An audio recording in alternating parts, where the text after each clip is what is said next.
ফাউযু বিল্লাহি মিনাশ শাইতানির রাজিম। বিসমিল্লাহির রহমানির রহিম। সমস্ত তারিফ, সমস্ত প্রশংসা শুধুমাত্র সেই মহান রব্বুল আলামিন, যিনি সমগ্র সৃষ্টি জগৎকে, সমস্ত কুল কায়নাতকে বেহতরিন রূপে সুন্দরভাবে আমাদের জন্য সাজিয়েছেন, বানিয়েছেন। মানবজাতির অন্তরকে শান্তি দেওয়ার জন্য, মানবজাতির অন্তরের তৃপ্তির জন্য আল্লাহ পাক সমগ্র সৃষ্টি জগৎকে সাজিয়েছেন। সমস্ত সৃষ্টির মধ্যে মানবজাতিকে শ্রেষ্ঠত্ব দিয়েছেন আল্লাহ। কিন্তু দুর্ভাগ্য, হতভাগা কিছু মানুষ আমাদের সমাজে রয়েছে। আমাদের মধ্যে আমার আপনজন, আমার পাশে আমার নিজের লোক, আমারই নিজের রক্তের রক্ত, আপনাদেরও নিজের আপনজন, রক্তের রক্ত, যারা গাফিল রয়েছে এই সমস্ত বিষয় থেকে, আল্লাহর কথা থেকে, আল্লাহর বাণী থেকে অজ্ঞ রয়েছেন এবং গাফিল রয়েছে এবং শয়তানের ধোকায় পড়ে মনমানি করছে, নফসের গোলামি করছে। তো এই সমস্তগুলো অন্যায় কাজ, অপরাধের কাজ, যে কাজেতে আল্লাহ নারাজ হয়। বন্ধুরা, আমরা বেশি চেষ্টা করি অন্যায়ের পথ পরিত্যাগ করার, হক পথকে বেছে নেওয়ার এবং হকের উপরে কায়েম থাকার, হকের উপরে চলার তৌফিক আল্লাহ দান করুন। এই চিন্তা চেতনা নিয়ে বন্ধুরা অন্যায় পথ ছেড়ে দিন। সমস্ত খাজানা, সমস্ত সফলতা শুধুমাত্র আল্লাহ রাব্বুল আলামিনের ভান্ডারেই রয়েছেন। আর আমাদের জন্যই আল্লাহ পাক সমস্ত জিনিসের ব্যবস্থা করে রেখেছেন।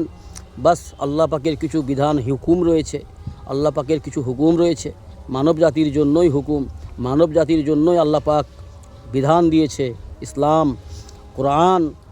তো বন্ধুরা, আমরা আল্লাহর বিধানকে মেনে চলি, আল কোরআনকে মেনে চলি। কোরআন একটা সুন্দর কিতাব এবং প্রত্যেকটা মানব জাতির জন্য সফলতার জন্য, প্রত্যেকটা মানব জাতির সফলতার জন্য আল্লাহ রাব্বুল আলামিন কোরআন আমাদের উপরে নাজিল করেছেন। আমাদের জন্য আল্লাহ আসমান থেকে অবতীর্ণ করেছেন। তো বন্ধুরা, আমরা চেষ্টা করি কোরআনকে জানার এবং কোরআনকে বোঝার।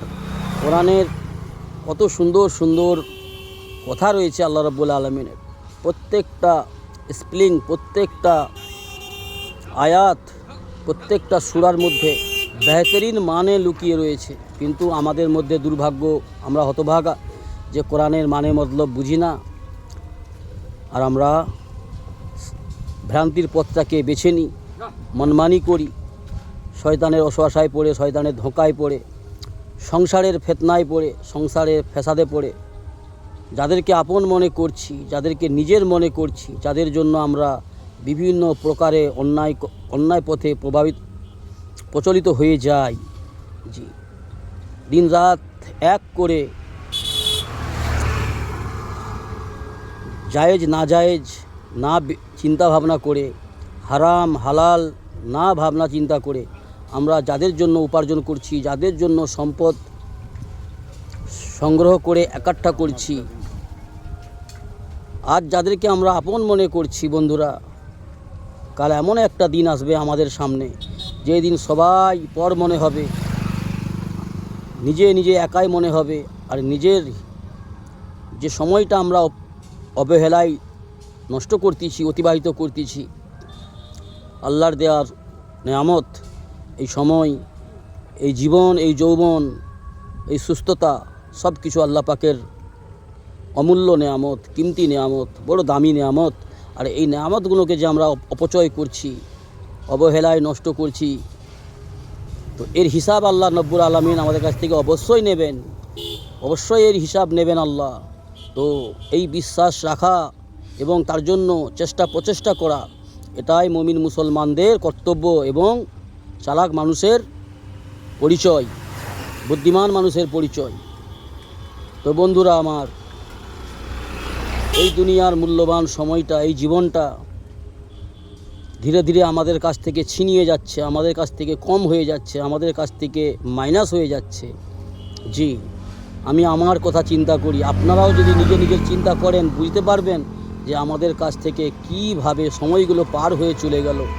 এক সময় 20-22 বছরের জওয়ান ছিলাম, তখনের একটা রূপ আলাদা ছিল, তখনের একটা চেহারার রৌনক, চমক আলাদা ছিল।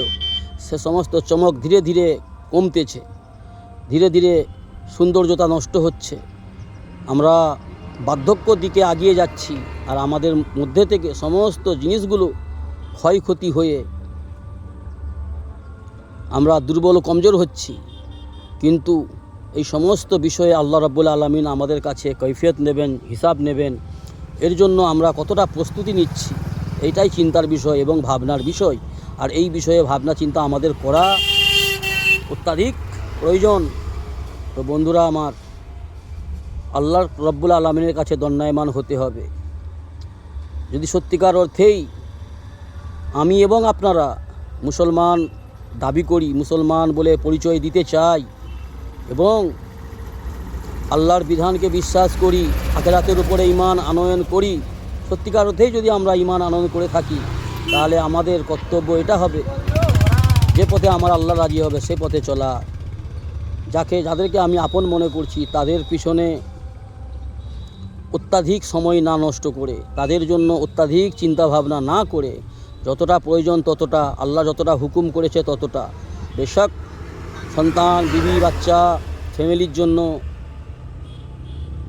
প্রচেষ্টা করার, তাদের ভালো মন্দ চিন্তা করার, তাদের সুখের চিন্তা করার, তাদের সমস্ত ব্যাপারে শিক্ষা, সুখ, তাদের ভালো মন্দ চিন্তা করার হুকুম আল্লাহর আছে, আল্লাহ দিয়েছে।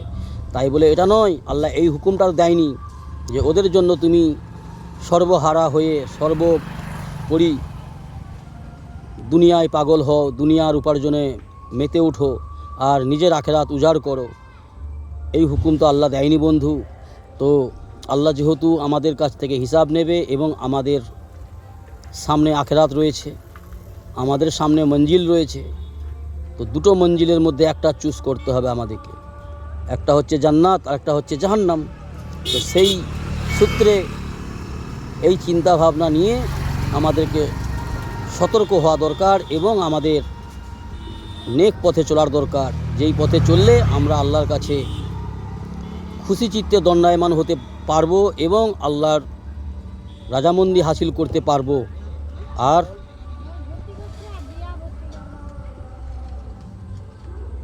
দোজক থেকে বাঁচতে পারবো, জাহান্নাম থেকে মুক্তি পাবো, জান্নাতে আলা মকামে স্থান পাবো, থাকার জায়গা পাবো।